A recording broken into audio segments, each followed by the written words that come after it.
Hello and welcome to बिटनिंग। साथ में मिलकर शुरू करते हैं ज़िंदगी की दूसरी इनिंग। आई एम श्योर कि आप सब लोग अच्छे होंगे। आप देख ही रहे हैं कि दुनिया में ईरान वॉर के बाद कितनी ज़्यादा डेवलपमेंट्स हो रही हैं, कितना कुछ हो रहा है और अल्टीमेटली ये डिसाइड हो रहा है कि आपके किचन में क्या बनेगा। अगर आप किसी रेस्टोरेंट में जा रहे हैं तो आप देख रहे हैं कि रेस्टोरेंट्स के अंदर कमर्शियल गैस नहीं है, तो उनको भट्टी पे खाना बनाना पड़ रहा है। कई रेस्टोरेंट्स के अंदर मेन्यू जो है 50% ऑपरेट हो रहा है।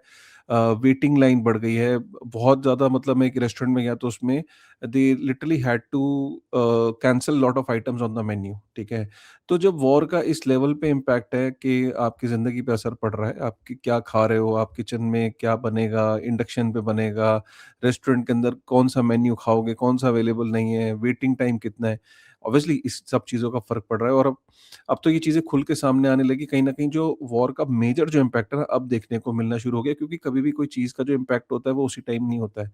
अब आपको दिख रहा है कि यूएई ने किस तरीके से एग्ज़िट कर दिया ओपेक के अंदर से, ठीक है? और ये तो इसको समझेंगे कि ओपेक क्या है? आज की वीडियो में ओपेक क्या था?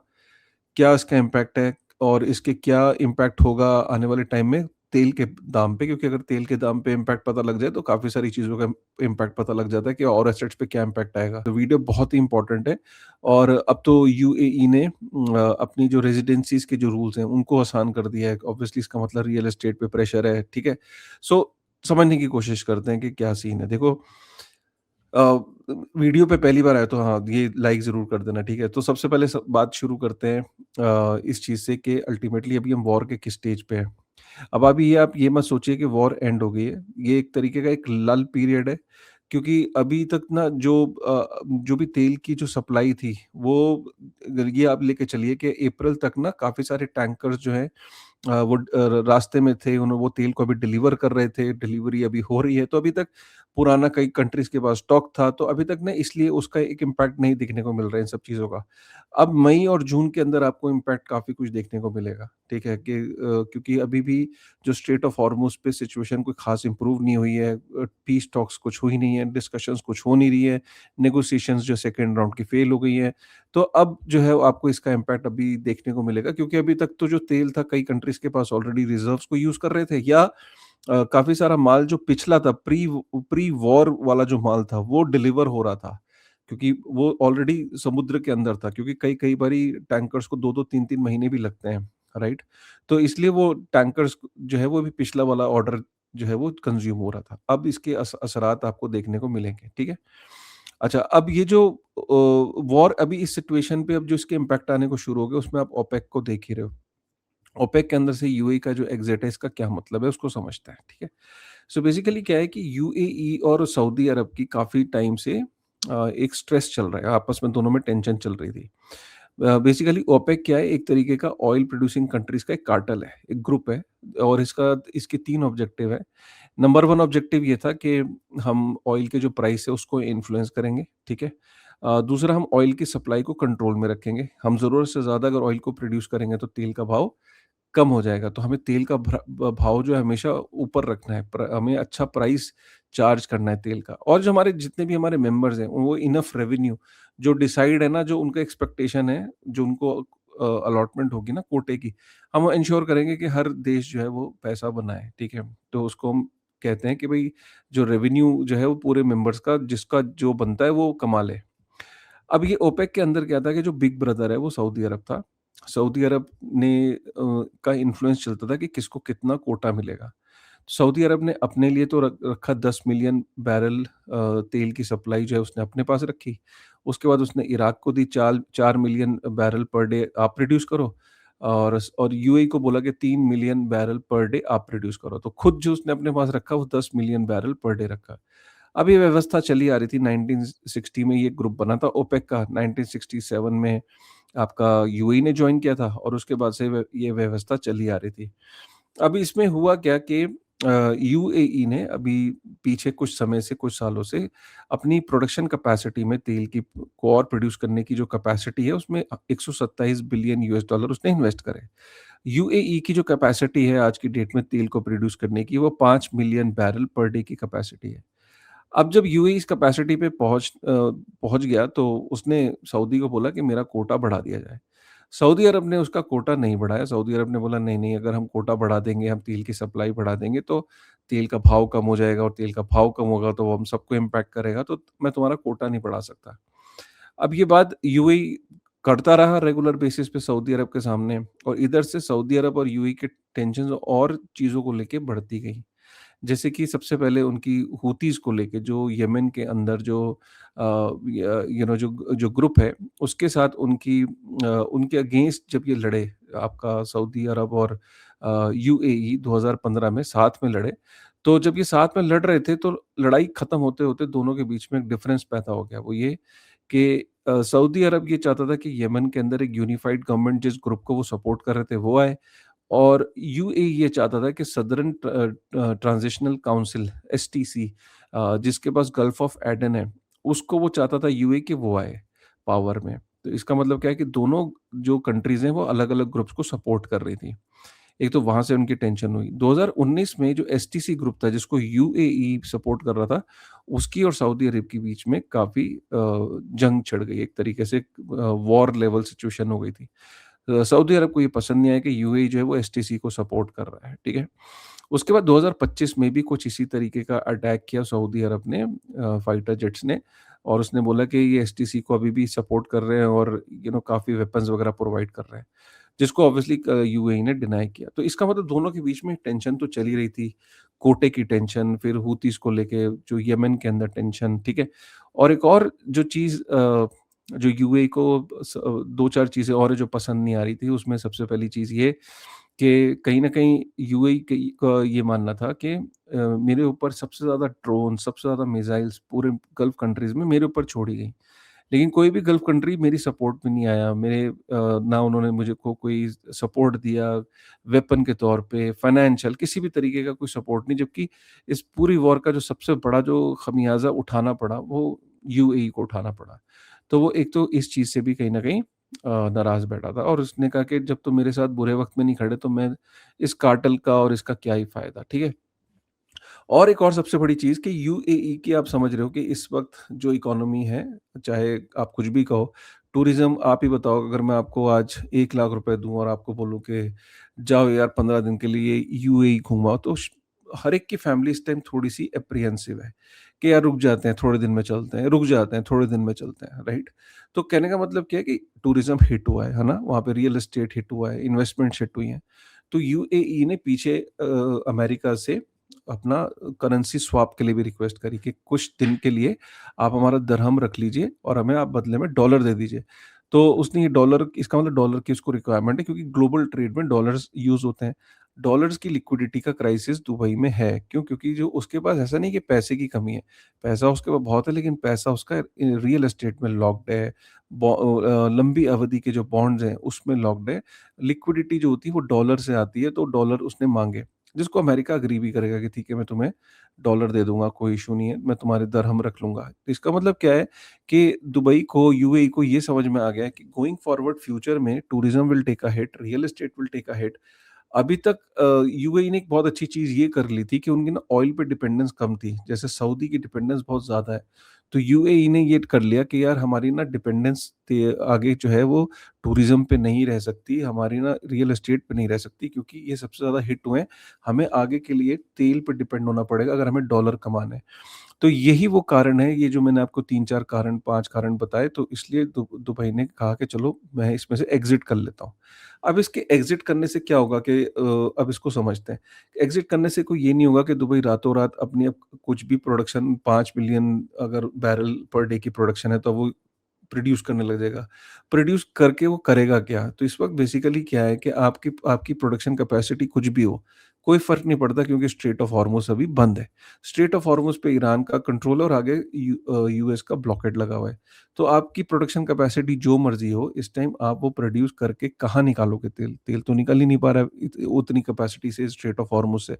तो इसीलिए इसका तेल की मार्केट पे भी कोई असर नहीं पड़ेगा। दूसरा, कई लोगों का ये मानना है, कई एक्सपर्ट्स का ये मानना है कि सऊदी अरब जो है वो बदला लेगा यूएई से और वो बोलेगा कि भाई अब मैं ना अब हर बंदा फ्री है, मैं यूएई को नीचे दिखाने के लिए मैं तेल का भाव गिरा दूँगा और मैं एक्सेस तेल सप्लाई कर दूँगा मार्केट में। तो इससे यूएई को सबक मिलेगा कि देखो ओपेक की वजह से तुम्हारा सही चल रहा था सब। अब वो भी ये नहीं कर सकता है सऊदी अरब, उसकी वजह ये है कि $80 पर बैरल से नीचे सऊदी अरब को नुकसान हो जाएगा। वो कैसे, मैं समझाता हूँ। सऊदी अरब को विज़न 2030, आपने कई ऐड देखे होंगे सऊदी अरेबिया के। सऊदी अरेबिया अपने आप को ट्रांसफ़ॉर्म कर रहा है। वो भी अगला दुबई बनना चाह रहा है। वो चाह रहा है कि वहाँ पे टेक्नोलॉजी, रियल एस्टेट, टूरिज़्म हर चीज़ को वो पुश करना चाह रहा है। कैसी-कैसी वहाँ बिल्डिंग्स बना रहा है, तो उसको 2030 तक ये कंप्लीट करना है। सऊदी अरब ये कंप्लीट जब करेगा, तब जब $80 से ऊपर रहेगा तेल, क्योंकि जितना ऊपर तेल रहता है वो उसका प्रॉफ़िट होता है। $80 से नीचे जैसे ही तेल जाएगा तो सऊदी अरब को पैसे माँगने पड़ जाएँगे अपने विज़न को कंप्लीट करने के लिए।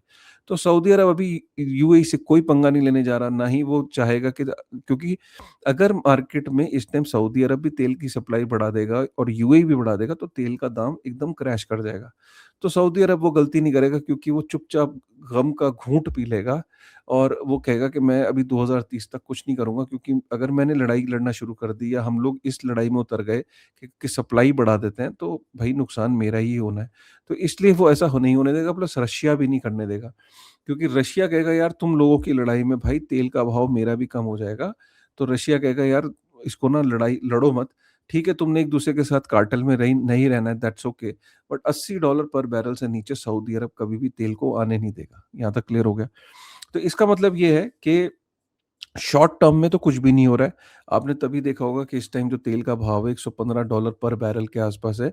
इसीलिए तो उस पे कोई असर नहीं पड़ रहा तेल के भाव पे, ठीक है? वरना अगर ये नॉर्मल डेज़ होते ना, नॉर्मल सिनेरियो होता, तो अभी पता क्या हो गया होता?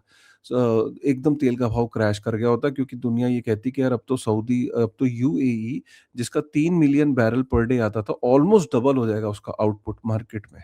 तो जब मार्केट में सप्लाई वो भी बढ़ा देगा और वो भी कोई और भी बढ़ा देगा, तो फिर मार्केट में तेल का भाव तो कम होना ही है। अब आ जाते हैं इस पे सबसे पहले कि क्या ओपेक का फ्यूचर क्या है? ओपेक कहीं नहीं जा रहा। ओपेक में अभी, क्योंकि मैंने बताया कि सऊदी की मजबूरी है, वो अपने पार्टनर्स को मना के रखेगा, जो रिमेनिंग ग्रुप मेंबर्स हैं, हो सकता है उनको कुछ ना कुछ लॉलीपॉप दे दे, क्योंकि उसको 2030 का विज़न पूरा करना है। वो नहीं चाहेगा कि इसमें से लोग अलग-अलग हो जाएँ। वो बात अलग है कि कुवैत हो सकता है अलग हो जाए, लेकिन फिर भी वो सबको मनाने की कोशिश करेगा कि भैया अलग मत नहीं हो रहे हैं, वरना तेल का जो है प्राइस है वो $30-40 पर बैरल तक चला जाएगा, सबको नुकसान हो जाएगा, सबको डराएगा वो। तो इसलिए अभी ओपेक कहीं नहीं जा रहा। नंबर 2, तेल जो शॉर्ट रन में तो तेल के प्राइस पे कुछ भी नहीं हो रहा है, तो ये भूल जाओ। हाँ, लॉन्ग रन में ये होने वाला है कि अगर स्ट्रेट ऑफ हॉर्मुज़ ओपन हो गया, तेल जो है वो सप्लाई मार्केट में बढ़ गई, तो तेल का प्राइस क्रैश हो जाएगा। और जब तेल का प्राइस क्रैश हो जाएगा, तो अब समझते हैं बाकी चीज़ों पे क्या असर पड़ेगा। तेल का प्राइस अगर क्रैश हुआ, तो उसके बाद मार्केट में क्या हुआ, तेल सस्ता मिलेगा। तेल सस्ता मिला तो गुड्स एंड सर्विसेज़ सस्ती में बनेंगी, और सस्ते में बनेंगी तो होगा क्या कि मार्केट में इन्फ्लेशन कम होगा। इन्फ्लेशन जब कम होगा, तो सेंट्रल बैंक्स को एक लाइसेंस मिल जाएगा। उनको जैसे कहते हैं ना कि एक उनको ठप्पा मिल जाएगा, एक उनको बैकिंग मिल जाएगी ये कहने की कि भई अब हम रेट कट कर लेते हैं। तो वो क्या करेंगे कि रेट कट्स करना शुरू कर देंगे। रेट कट करके क्या करेंगे? रेट कट वो करके मार्केट में लिक्विडिटी बढ़ाएँगे। लिक्विडिटी बढ़ाएँगे तो मार्केट में बम्पर पैसा आएगा, और बम्पर पैसा आएगा तो सबसे पहले आपके स्टॉक्स बढ़ेंगे, स्टॉक्स पंप करेंगे। उसके बाद आपका बिटकॉइन पंप करेगा। लेकिन एक चीज़ है जो कम नीचे जाएगी, और लॉन्ग रन में गोल्ड नीचे जाएगा, क्योंकि अगर तेल का भाव ड्रास्टिकली नीचे आ गया, तो गोल्ड जो है वो लॉन्ग रन में आपका शॉर्ट रन में आपका बेयरिश हो जाएगा, ठीक है? लॉन्ग रन में क्या होगा वो मैं बताता हूँ। शॉर्ट रन में आपका गोल्ड का प्राइस बेयरिश हो जाएगा, लॉन्ग रन में गोल्ड का प्राइस फिर से बुलिश हो जाएगा। मैं बताता हूँ कैसे। देखिए, अगर ओपेक के अंदर कल को ओपेक टूटता है और ओपेक जो है वो डिसमेंटल होता है, तो इसमें एक लाइसेंस मिल जाएगा हर कंट्री को। जो ओपेक के मेंबर्स अलग-अलग होंगे, उनको एक लाइसेंस मिल जाएगा कि यार हर कंट्री अब अपना-अपना तेल जो है वो प्रोड्यूस करेगी, और जब हर कंट्री अपना-अपना तेल प्रोड्यूस करेगी और बेचेगी, तो वो हो सकता है कल को कह दे कि हम डॉलर में बेचिएगा, कोई कहेगा मैं युआन में बेचूँगा, कोई कहेगा मैं किसी और करेंसी में बेचूँगा। तो इससे क्या होगा, डॉलर जो है वो पेट्रो डॉलर की जो ताकत पता क्या थी? पेट्रो डॉलर की ताकत ओपेक थी। क्योंकि ओपेक जो है वो सऊदी अरेबिया सबको कन्विंस कर ले बैठा था कि तेल को सिर्फ़ डॉलर में ही बेचेंगे, यूएस डॉलर में। लेकिन अगर हर कंट्री अपना-अपना तेल अलग-अलग बेचेगी और अलग-अलग करेंसी में बेचेगी, तो उससे क्या होगा कि डॉलर को बायपास करके जो है कई कंट्रीज़ तेल लेना शुरू कर देंगी। हो सकता है युआन में ले लें, हो सकता है गोल्ड में ले लें, हो सकता है बार्टर में ले लें। तो डॉलर वीक होगा, डॉलर के ऊपर से डिपेंडेंसी कम होगी अगर ओपेक पूरा टूट जाता है, और उसके बाद क्या होगा कि गोल्ड जो है वो बढ़ेगा, क्योंकि जैसे ही डॉलर वीक होगा, तो उसके बाद गोल्ड जो है वो लॉन्ग रन में पंप करेगा, लेकिन शॉर्ट रन में गोल्ड जो है वो बेयरिश रहेगा। तो ये बात को बहुत समझना बहुत ज़रूरी है। आई एम श्योर कि आपको ये भी एकदम एकदम क्लैरिटी हो गई कि अच्छा ये इस तरह की सिचुएशन जो है वो बनती हुई दिख रही है, ठीक है ना? लेकिन शॉर्ट रन में अभी कुछ नहीं होने वाला है, ये सारी चीज़ें इस बात पर डिपेंड करती हैं कि स्ट्रेट ऑफ हॉर्मुज़ ओपन होगा कि नहीं होगा और अगर होगा तो कब होगा, ब्लॉकेट खुलेगा, नहीं खुलेगा। बट मुझे ऐसा लगता है कि कहीं पे भी सिचुएशन अभी इम्प्रूव नहीं होने वाली क्योंकि स्ट्रेट ऑफ हॉर्मुज़ अभी ओपन हो ही नहीं रहा, ठीक है? और अगर आप देखो तो ट्रू सेंस में देखो तो अभी जो यूएई ने अपने वीज़ाज़ के जो रूल्स हैं, उनको भी रिलैक्स करना शुरू कर दिया है। क्यों कर दिया? ये सिग्नल है ना भाई, ये सिग्नल है कि सब कुछ ठीक नहीं चल रहा है, ठीक है? अगर आप ये देखो ये लेटेस्ट न्यूज़ है, दुबई ईज़ेज़ रेजिडेंसीज़ वीज़ा रूल्स, ठीक है? ये पहले क्या रूल थे देखो, पहले 2 साल की जो वीज़ा के लिए 7.5 लाख दरहम का दरहम का एक फ्लैट लेना मैंडेटरी था, अब वो हटा दिया गया है इंडिविजुअल के लिए, ठीक है? एंट्री बैरियर जो थे पहले बड़े हाई थे, अब मच लोअर हो गए हैं। गोल्डन वीज़ा की रिक्वायरमेंट 50% पहले अब आपको पेमेंट करनी पड़ती थी प्रॉपर्टी की, अब नहीं है। फाइनेंसिंग भी ईज़ी कर दी गई है, टारगेट इन्वेस्टर्स मतलब काफ़ी कुछ आसान कर दिया गया है, ठीक है ना? तो ये डिटेल में आप ये आर्टिकल पढ़ सकते हैं, मैं डिस्क्रिप्शन में डाल दूँगा। तो दुबई जो है वो कहीं न कहीं चाहता है कि रियल एस्टेट में ज़्यादा से ज़्यादा लोग इन्वेस्ट करें, उसको आसान कर रहा है। ठीक है? तो सिंगल ओनर है और अगर आप जॉइंट ओनर में हो तो उसके लिए आपका अगर आप 2 लोग मिलके लेना चाह रहे हो या 3 लोग मिलके चाह रहे हो तो मिनिमम एक बंदे की 4 लाख दिरहम की इन्वेस्टमेंट कर दी गई है। 2 साल के लिए आपको वहाँ पे वीज़ा मिल जाएगा प्रॉपर्टी के बेस पे और गोल्डन वीज़ा की भी काफ़ी रूल्स जो है वो आसान कर दिए और इससे भी ज़्यादा आसान होंगे। अगर ये नहीं चलेगा तो इससे भी ज़्यादा आसान होंगे कहीं न कहीं, ठीक है? तो ये चीज़ें कहीं न कहीं वो दिख रहा है, स्ट्रेस तो दिख ही रहा है और काफ़ी सारे लोग हमारे बायनांस के यूज़र हैं। बायनांस ने भी एक बहुत ही ज़बरदस्त चीज़ लॉन्च करी है। बायनांस ने क्या करा है कि बायनांस ने ना एआई प्रो करके एक एआई एजेंट लॉन्च करा है। सो बेसिकली क्या है कि इसके अंदर आपका जैसे आप अभी जो ट्रेड करते हो ना, तो बड़ा इंटरेस्टिंग है, मैं इसको पहले आपको थोड़ा-सा समझा देता हूँ। सो जैसे आप अभी तक ट्रेड करते हो तो कैसे ट्रेड करते हो? पहले आप न्यूज़ पढ़ते हो, ठीक है? फिर आप अपने चार्ट्स को स्टडी करते हो, फिर आप सिग्नल को देखते हो, फिर जाके आप एक कॉल लेते हो और फिर टूल्स होते हैं अलग-अलग उनको मैनूवर करते हो, तब तक वो आपकी कॉल जो है वो इर्रेलेवेंट हो जाती है। सो बेसिकली ट्रेडिंग में अभी तक यही है कि कई घंटों का काम है, मतलब दिमाग अलग लगता है। जब तक आप ये अपनी ट्रेड को प्रिपेयर कर पाते हो, टूल्स को मैनूवर कर पाते हो, तब तक वो ट्रेड इर्रेलेवेंट हो जाती है, ठीक है? सो बेसिकली बायनांस ने क्या करा कि एआई का पूरा इस्तेमाल कर रहा है। बायनांस ने एआई एजेंट एक बना लिया है। तो जैसे आपका एक मेन अकाउंट है बायनांस का, उसी के अंदर एक सब अकाउंट है। तो आपके सब अकाउंट आप क्रिएट कर सकते हो अपने अकाउंट के अंडर और उस सब अकाउंट के अंदर आप अलग से कैपिटल उसमें आप ट्रांसफ़र कर सकते हो। सपोज़ आपने $200 $300 रुपए उसमें ट्रांसफ़र कर दिए।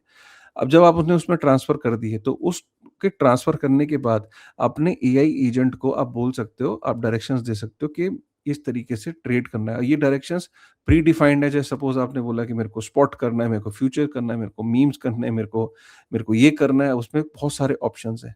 वो ऑप्शंस में से आपने अपने एआई एजेंट को चूज़ किया कि इस तरीके से ट्रेड करना है, ये उसको आपने स्पेसिफिक टास्क दे दिया कि मैं इस तरीके की मेरी रिस्क एपेटाइट है और इस तरीके से मैं ट्रेड करना चाहता हूँ। और आपका जो एआई एजेंट है आपके बिहाफ पे वो ट्रेड करेगा, ठीक है? तो और ये पहली बार इंडस्ट्री में ऐसा हुआ है क्योंकि अभी तक एआई तो बहुत सारी एक्सचेंजेस यूज़ कर रही हैं, लेकिन वो एक तरीके की आपको एडवाइस देती हैं, एग्ज़ीक्यूट नहीं करती हैं आपके बिहाफ पे, ये बड़ा इंपॉर्टेंट है। यहाँ पे फाइनेंस ने एज़ अ लीडर उसने ये शुरू किया कि यहाँ पे आपके बिहाफ पे जो एजेंट है वो एग्ज़ीक्यूट करेगा एक्चुअल में, ठीक है? सो ये बहुत इंपॉर्टेंट और बहुत ही आसान है इसको क्रिएट करना आपके एक्जिस्टिंग उसके अंदर ही। आप ये बायनांस एआई प्रो करके मैं आपको यहाँ पे एक स्क्रीनशॉट दिखाता हूँ। जैसे ये आपका जो मेन अकाउंट है, उसी मेन अकाउंट के अंदर हेल्प एंड सपोर्ट के अंदर आप जाओगे, तो वहाँ आपको ये बायनांस एआई दिखेगा, ठीक है? तो आप ये यहाँ पे आके चूज़ करोगे और फिर वहीं पे आपको एक बायनांस एआई को क्लिक करोगे तो वहाँ पे प्रो तो आप प्रो को एक्टिवेट करोगे। प्रो को एक्टिवेट करने के बाद आप उसको बोलोगे कि आपको स्पॉट एंड मार्जिन ट्रेडिंग करनी है या फ्यूचर्स करने हैं या margin low, repay and transfer, मतलब आप अपना चूज़ करोगे उसके बाद और जैसे ही आप वो करोगे आपका अकाउंट जो है वो रेडी हो जाएगा एंड देन ये जो है ये आपका शुरू हो जाएगा और अभी जितने भी लोग इसको यूज़ कर रहे हैं तो मैक्सिमम जो लोग हैं वो इसको ट्रेडिंग के लिए यूज़ कर रहे हैं, मतलब सिर्फ एडवाइस नहीं ले रहे, मतलब इससे लिटरली वो ट्रेडिंग भी कर रहे हैं। तो ये अकाउंट को सेटअप करना आसान है। I think it's a very good initiative जिस तरीके से एआई एजेंट्स जो हैं वो बन रहे हैं और यहाँ पे ये काफ़ी सारे जो जो ये बन रहा है, ये ओपन क्लॉ आपने सुना होगा। जिसमें आपने वो देखा नहीं था, एआई एजेंट्स ने अपना एक सोशल मीडिया अकाउंट बना लिया था ओपन क्लॉ को यूज़ करके। सो यहाँ पे जो बायनांस ने ओपन क्लॉ को यूज़ किया है और इसमें क काफ़ी सारे मतलब जो चैट जीपीटी से लेके या क्लॉड, क्वेन ये जितने भी एआई मॉडल्स उसके अंदर ऑलरेडी कॉन्फ़िगर्ड है, ठीक है? सो गाइज़ मैं ये कहूँगा कि एक बारी ट्राई मारो, ट्राई मारने में क्या है, मैं जानता हूँ कि काफ़ी सारे लोग हैं जो उसको ट्रेड करते हैं। आई थिंक ये गोइंग फॉरवर्ड वैसे भी 2 तरीके के लोग रह जाएँगे। एक जो मैनुअली ट्रेड करते हैं, ठीक है? और एक जो एआई एजेंट्स को लेके ट्रेड करेंगे। सो आई एम श्योर कि मैनुअली ट्रेड करने वाले कोई वो तरीका गलत नहीं है, बट अल्टीमेटली ये वही वाली बात है कि जैसे लोग एक्सेल के अंदर भी हिसाब-किताब बनाते हैं और लेजर बुक के अंदर भी हिसाब-किताब बनाते हैं। तो एक्सिस्ट दोनों ही करेंगे, बट लॉन्ग टर्म में जो इफेक्टिव है, जो रिवार्डिंग है, जो कम टाइम लेगा, तो ऑब्वियसली वो जो लोग एजेंट्स के थ्रू जो ट्रेडिंग कर रहे होंगे। So I think that is the way forward. तो आप इसमें एक सब अकाउंट क्रिएट करके इसको ट्राई कर सकते हैं, ठीक है? तो ये है यार आज की अपडेट, कैसा लगा आपको आज की अपडेट एक बारी प्लीज़ कमेंट करके बताइएगा, ठीक है? मिलते हैं एक नई वीडियो में, तब तक थैंक यू वेरी मच।